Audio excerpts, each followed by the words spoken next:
안녕하세요.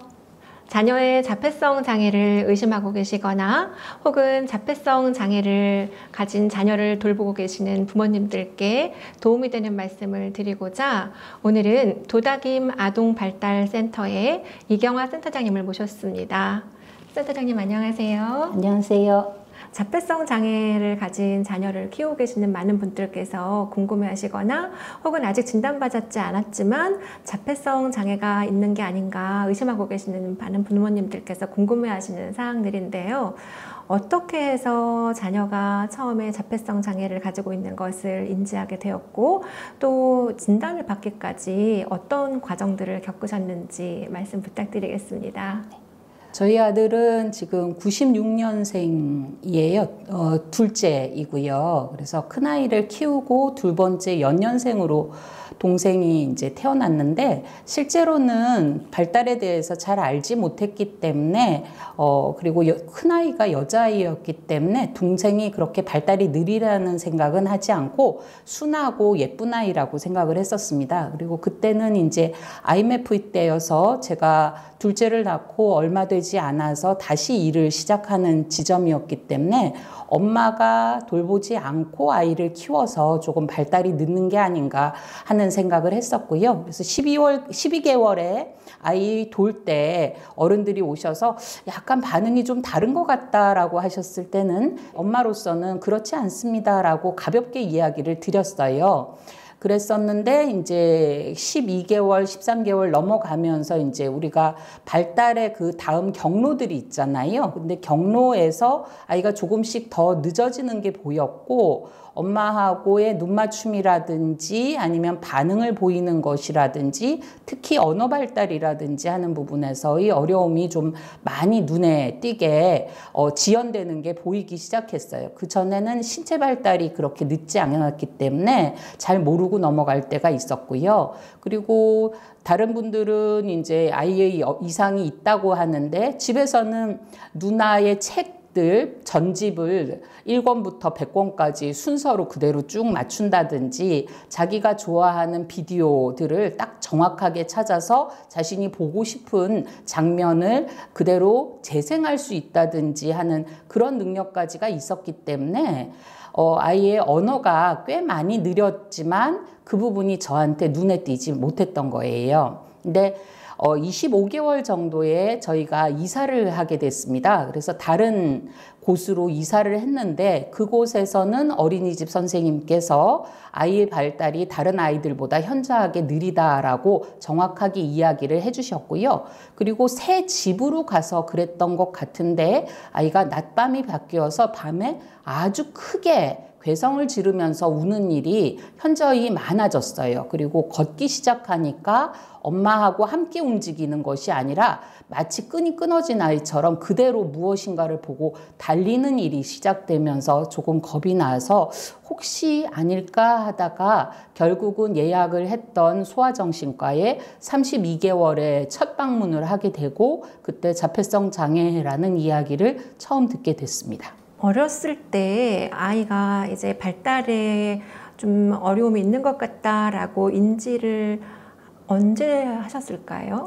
자폐에 대한 전문 진단 도구들 중에 아동의 그러한 상호작용을 확인하는 에이도스라는 검사가 있고 그리고 어머니하고 인터뷰하는 ADIR이라고 하는 검사가 있는데 아이와 제가 같이 그때는 그것을 하지 못했지만 ADIR을 제가 트레이닝을 받아서 하면서 보니 어렸을 때 이러이러한 부분이 어땠나요? 라는 질문들 안에 다시 생각난 것이 참 많았어요. 특별히 이 아이가 가졌던 아이의 그런 비디오를 잘 찾는 능력이라든지 숫자를 맞추거나 아니면 글자를 먼저 가르쳐 주지도 않았는데 배우는 능력이라든지 이런 부분들이 사실은 자폐를 지목하는 것이었다는 것을 알게 되었고 그전에는 워낙 웃는 얼굴이었기 때문에 때문에 그냥 엄마를 보고 늘 잘 웃고 팔을 벌려서 이렇게 안으려고 하면은 안기기도 하고 그랬기 때문에 별로 이상이 없다고 생각했지만 점점 자라면서 그 다음에 좀 더 복잡하고 그 다음에 긴밀하고 아이가 스스로 해야 되는 그러한 반응들은 참 빈약했구나 하는 것을 알게 됐습니다. 그리고 30개월 넘으면서 치료를 받으면서 보니까 편식의 문제, 감각의 문제, 그리고 다른 사람들하고의 관계에 대한 이해 같은 것들이 굉장히 떨어졌고요.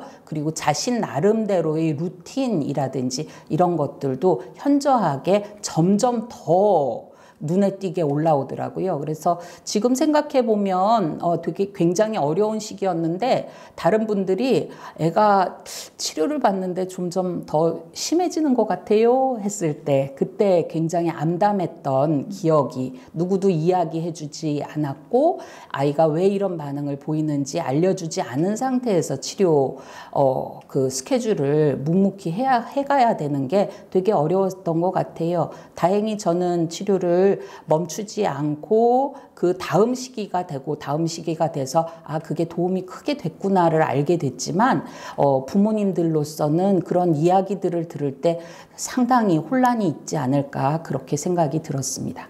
네, 아까 돌잔치 때 어른들께서 좀 아이가 다른 것 같다라고 또 얘기해 주시고 또 이제 어린이집 선생님도 이제 아이의 어려움에 대해서 이야기를 해 주셨었잖아요.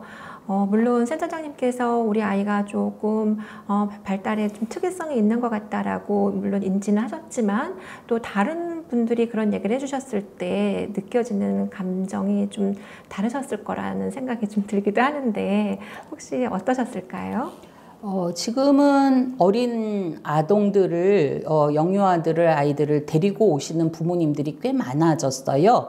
그래서 저한테 이제 얘기를 하시면 발달상의 검사를 해드리거나 아니면 부모로서 가지게 되는 이제 걱정들, 염려들에 대한 것들을 상담을 해드리는데요.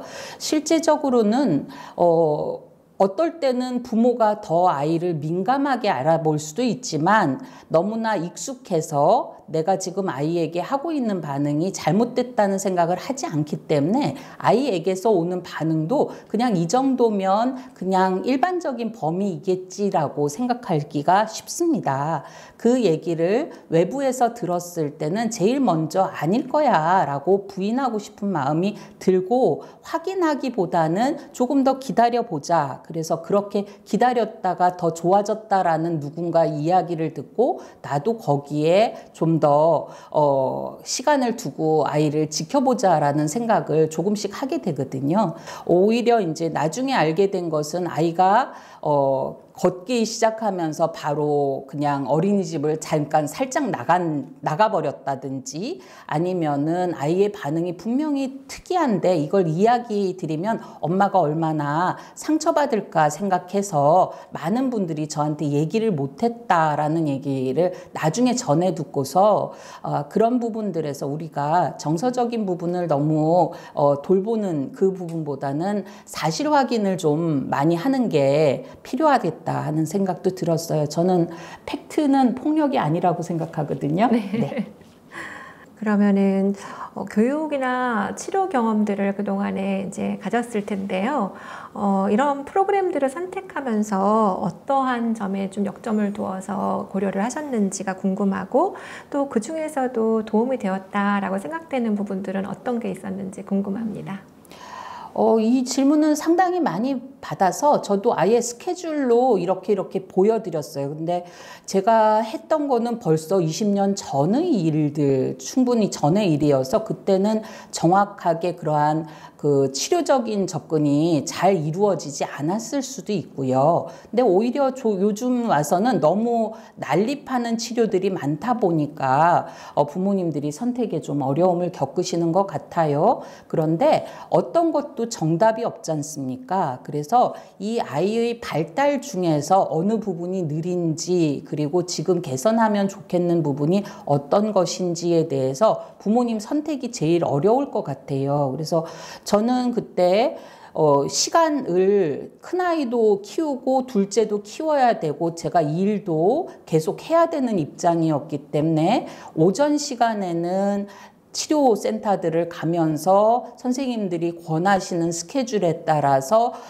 하나의 세션들을 계속적으로 장기적으로 좀 잘 유지를 하고 그것이 끝나고 나면 다른 치료로 이제 언제 연착륙해서 다른 치료로 넘어갈 수 있을까. 아시는 것처럼 자폐성 장애의 경우는 선생님들하고 라포 형성하는 거라든지 새로운 방식을 받아들이는 게 굉장히 어려웠거든요. 그래서 그런 식으로 좀 천천히 움직였던 것이 있고 오후 시간에는 그때 어린이집도 유치원도 사실은 조기 교육으로 다니기가 어려운 상황이었어요. 제 아이는 중등도의 장애를 가지고 있거든요. 그래서 경도 아이들보다 훨씬 더 느리게 자란다는 것을 알고 있었기 때문에 너무 많은 것을 해서 조급하기보다는 아이가 익숙할 수 있는 환경 안에서 다른 아이들하고 함께 그래도 있어 볼 시간들을 가정 어린이집에서 오후 시간에는 가졌고요. 저녁 시간에는 어머니랑 있는 시간들 좀 많이 만들고 누나랑 있으면서도 배울 수 있는 게 있나 관찰하면서 저희 아들아이가 잘 모르는 독특하게 잘못 이해하고 있는 게 뭐지라고 하셔서 일상생활 안에서 그런 부분들을 가르치려고 계속 노력하고 발달에 대한 책을 굉장히 많이 읽었던 것 같아요. 아동 발달에 대한 책하고 무엇을 가르칠 수 있을까에 대해서 지원을 좀 해주려고 애를 썼는데 그때는 감각통합을 저희가 잘 몰랐을 때거든요. 그런데 집에서 해준 많은 놀이들이 나중에 보니까 감각과 관련한 부분이었고 치료 놀이와도 굉장히 연관이 되었다는 것을 나중에 이해하게 됐습니다. 센터장님께서 지금 아동발달센터를 운영하고 계시잖아요. 그러면은 이게 승기군의 장애를 알고 난 다음부터셨나요? 아니면 그 전부터셨나요? 예, 당연히 그런 부분에서는 그 자격증을 가지고 계속적으로 이제 그 전문 영역을 가진 분들이 센터를 운영하시는 것인데요. 저는 이후에 저희 아이가 초등학교를 갈 무렵에 특수교육을 다시 공부해서 석사 박사를 마치고 그 다음에 전문 자격증으로 이제 상담 자격과 나머지 여러 가지 이제 그런 전문 영역에 대한 공부를 마치면서 어느 분야를 볼까라고 했을 때 지역 사회에서의 치료 분야를 제가 접근해서 도와드리는 것이 가족하고 당사자 아이들을 돕는 데에 도움이 될 거라고 생각하고 시작을 했어요. 그래서 지금은 제가 가지고 있는 자격증이 이제 그 학교로 가서 아이들하고 컨설팅을 하거나 교사분들이나 그 가족하고 만날 수 있는 쪽에 도움이 되는 자격이어서 그 부분을 열심히 지원을 해드리려고 애쓰고 있습니다. 성인기에 자녀를 키우고 계시기 때문에 영아기 그리고 아동기, 청소년기를 지나왔잖아요. 그렇기 때문에 내가 그때로 돌아간다면은 다시 이렇게 한다면 더 잘 키울 수 있을 거다 이런 생각도 좀 드시지 않을까라는 생각이 드는데요. 자폐성 장애를 의심하기 시작한 분들 그리고 진단받은 지 얼마 안 된 분들 이런 분들이 좀 아이를 잘 양육하기 위해서 도움이 될 만한 말씀을 해주실 수 있을 텐데 특히 우리 아이가 특별하다고 느낀 그 순간에 좀 어떻게 하면 좋을까 이런 걸 여쭤보고 싶은데요. 그 아이를 위해서 어떻게 하면 좋을까 이것도 중요하지만 또 부모님의 마음, 정서적인 그런 정말 도닥임 이런 것들도 필요할 것 같고 혼란스러움에서 좀 벗어나는 것도 필요할 것 같은데 어떻게 대처를 하면 좋을까요? 저희 큰아이가 결혼도 하고 저희 아들도 이제 어느 정도의 자립을 이룬 지금 상태에서 말씀을 드리면 제일 처음 엄마들이 기억해야 될 거는 쫄지 마일 것 같아요. 처음부터 잘하는 사람이 어디 있어요. 예. 그냥도 모르는 아이 키우는 게 아우 부모 연습을 좀 하고 시작할 걸 그랬다라는 마음이 드는데 낯선 장애라는 영역을 들어갔을 때는 더 그러할 수 있고요. 아이가 특별하다라고 할 때 어느 게 특별해요? 라고 제가 이렇게 물어보면 하고서는 엄마가 놀래다가 특별한 게 아니라 이상하고 독특하고 낯설어서 어떻게 해야 될지 몰라서 굉장히 당황스럽다라는 얘기를 해요. 그래서 그러한 부분들에 대해서 이름 붙일 때 내가 안심되고 부모가 안심하고 아이를 온전하게 보고 어떻게 엄마가 도와주면 좋겠니? 라고 물어볼 수 있을 때라야 자녀의 성장이 가능해요. 그리고 성장해서 어디로 가고 있느냐도 되게 중요하더라고요. 우리 아이에겐 특별한 점이 있다라고 애써서 얘기를 하다 보면 목소리가 흔들릴 수가 있고 다른 사람들이 그 특별한 점을 소중하게 다루어 주지 않을 때 참담한 마음이 들 수도 있어요. 그래서 밤에 울고 이불킥하고 그러실 텐데 둘이 잘 자는 게 더 중요하겠죠? 그래서 저희가 이제 살아가면서는 천천히라도 정말 가족으로서의 삶이 유지되고 있는가, 우리가 그냥 일반적인 삶에서 너무 멀리 벗어난 거 아닌가, 이 부분을 다시 살피고 돌아오려고 애쓰고 하는 과정이 더 중요하다. 혹시 내 아이한테 치료적 접근이 필요하다고 해서 온 힘을 다해서 거기에 매진하느라고 아이를 놓치고 있는 건 아닌가? 다른 아이를 내가 돌보지 못해서 나중에 죄책감이 생기는 건 아닌가? 모든 사람들의 모든 일에 대해서 반응하느라고 내 목소리는 잊어버리는 건 아닌가?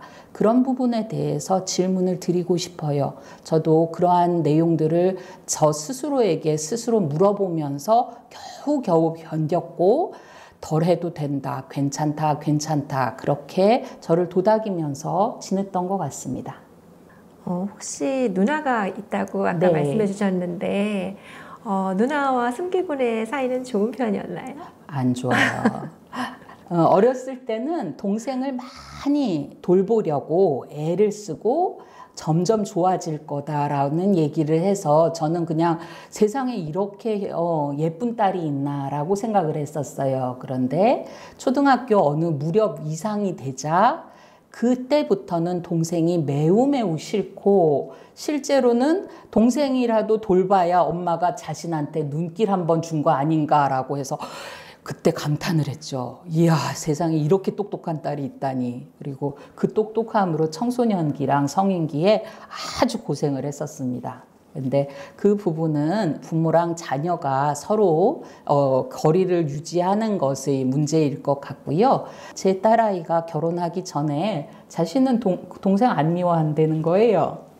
그리고 그 삶이, 자신의 삶이 동생으로 인해서 그 동생에게만 신경 쓰는 엄마로 인해서 망가진 거는 아니었다. 망가뜨리려고 했지만 자기가 잘 버텼다. 자기가 잘한 거다. 막 이런 얘기를 해서 너무 수고하고 잘했다고서는 해서 우쭈쭈 해서 보냈습니다. 네, 말 그대로 현실 남매였나 보네요. 아주 심각했죠. 다른 가족분들이 좀 많이 도움을 주셨을까요? 별로 도움 못 받았습니다. 네. 다들 형편이 있어요. 다들 형편이 있고 마음으로만 그렇게 있는 것들도 그분들한테도 고통스럽고 당황스럽대요.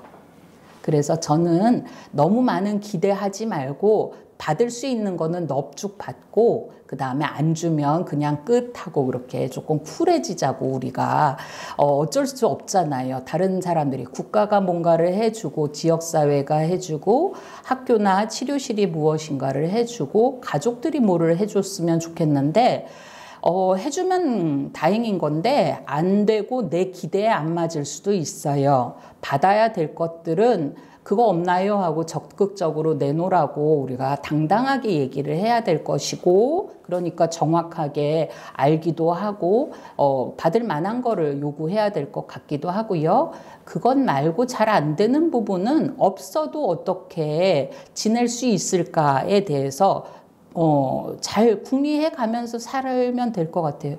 지나와 보니까 제가 가진 게 그다지 많지 않았는데 그리고 남들에게서 받을 수 있는 것들이 적었었는데도 그냥 별로 기대하는 게 없어서 그랬는지 잘 넘어간 것 같아요. 기대가 적으면 불행한 것도 좀 적어요.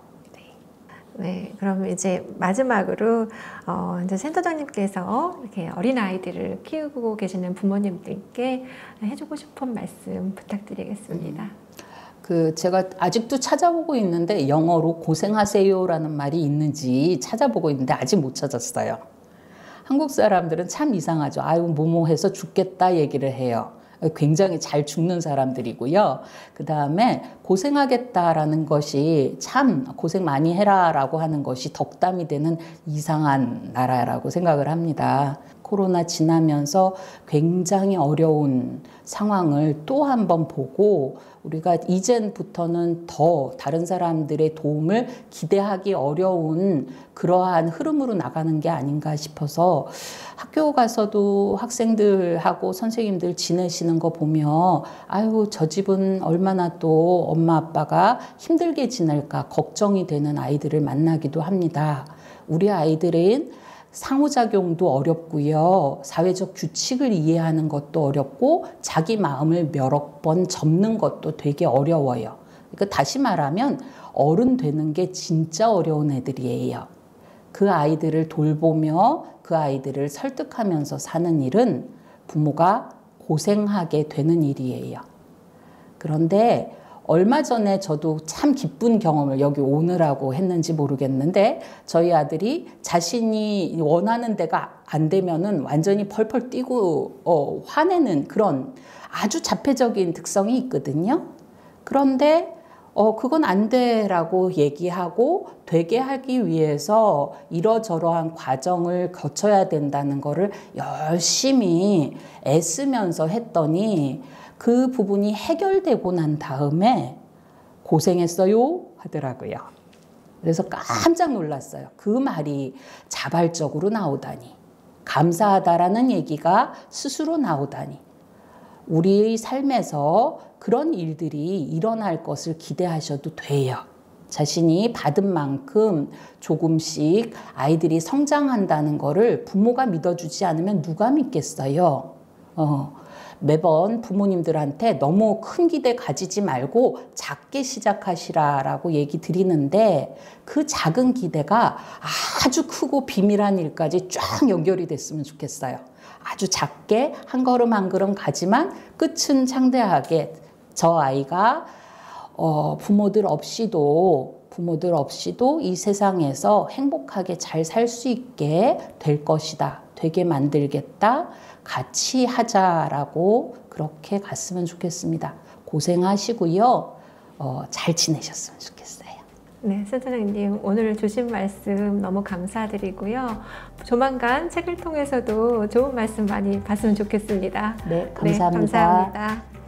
그동안 자폐성 장애를 지닌 자녀를 키우고 또 현장에서 자폐성 장애에 가진 부모님들을 만나면서 많은 도움을 주셨던 이경아 센터장님을 오늘 모시고 말씀을 들어보았습니다. 여러분들께도 많은 도움이 되셨을 거라고 믿습니다. 그럼 오늘 이 시간 마치겠습니다. 감사합니다. 감사합니다.